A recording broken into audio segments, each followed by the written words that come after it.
maintenant, c'est l'humeur d'Emmanuel Barré. Bravo. Emmanuel Barré. Bravo. Bravo. Allez, Non, faites pas trop, non, faites pas trop. Si, faut dire bravo avant, c'est pas sûr après. C'est sûr. Alors, d'ailleurs, justement, je vous cacherai pas que ces derniers jours, c'était un petit peu tendu. Je résume la situation pour les auditeurs qui sortent du coma ou qui souffrent de la maladie d'Alzheimer, et je sais qu'ils sont nombreux à nous écouter sur France Inter.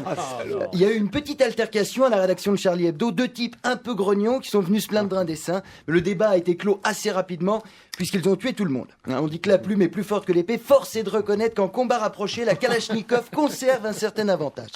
Le savoir est une arme, c'est vrai, ça n'a jamais empêché les cons de pouvoir faire des victimes. Alors s'ensuit une course-poursuite hollywoodienne avec hélicoptère, voiture de police et moto en feu. Bon, malheureusement, on n'a pas les images parce qu'il n'y avait ni hélicoptère, ni voiture de police, ni moto en feu. Il faut reconnaître que la police n'a pas brillé sur le coup, mais on peut pas leur en vouloir, il était 11h30. C'est pas fair play, c'est l'heure de l'apéro. Heureusement, ils se sont bien rattrapés, ils ont abattu les djihadistes qui s'étaient réfugiés dans une imprimerie, avec un peu de chance avant de mourir, ils sont enfin tombés sur la bonne version du Coran. Alors, vous me connaissez, j'ai tenté quelques blagues pour détendre l'atmosphère, mais je vous cacherai pas que c'était un peu frais. Un Français qui meurt dans un attentat, c'est beaucoup moins drôle que 10 Pakistanais qui se noient dans une coulée de boue.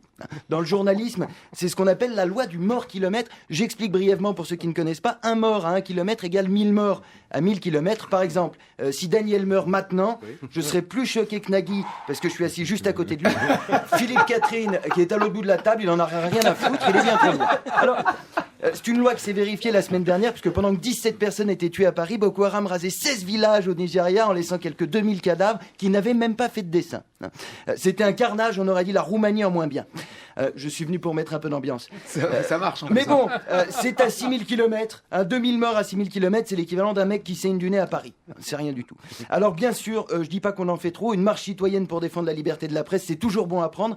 Mais quand c'est Ahmet Davutoglu, le premier ministre turc qui prend la tête du cortège, t'as un peu l'impression qu'on se fout de ta gueule. Alors premièrement, il a un nom de merde, Davutoglu. À mon avis, ses parents étaient en train de se noyer dans un puits quand ils ont eu l'idée. On va l'appeler Ahmet Davutoglu. Et deuxièmement, dans son pays... Monsieur Barré. C'est vrai, il a un nom de merde. Deuxièmement, dans son pays, ça fout quand même les dessinateurs en tôle à tour de bras. Évidemment, on n'est pas au courant, puisqu'ils interdisent régulièrement les réseaux sociaux. Si t'as un ordinateur en Turquie, en gros, tu peux l'utiliser pour jouer aux démineurs. Mais de toute façon, tout le cortège VIP de la marche républicaine était exceptionnel. Il y avait Mariano Rajoy, c'est le chef du gouvernement espagnol. Alors lui, c'est le rigolo du groupe. Il vient de faire passer une loi qui condamne les caricatures et qui considère les manifestants comme une menace. D'ailleurs, il n'a pas tenu bien longtemps. Il a marché sur une dizaine de mètres, et puis il a commencé à trembler, il s'est plaqué au sol, il s'est tabassé à la matraque et il s'est passé les menottes. Ensuite, il s'est placé en garde à vue et actuellement, il est en cellule, en train d'essayer de s'auto-enculer. Côté français, c'était magnifique. Rocard, Jospin, Raffarin, Balladur, Cresson, Sarkozy. C'était pas une marche citoyenne, c'était une brocante.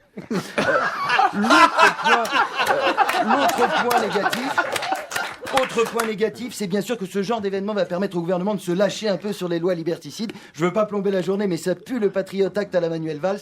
On va tous finir sur écoute avec des GoPros dans le cul. Après une économie de droite, on aura une sécurité de droite, ça a le mérite d'être clair. En tout cas, vous avez été 3 millions à défendre la liberté de la presse. Bravo, tout ce qu'on peut espérer, c'est que vous serez aussi nombreux à descendre dans la rue pour défendre vos libertés à vous. Merci.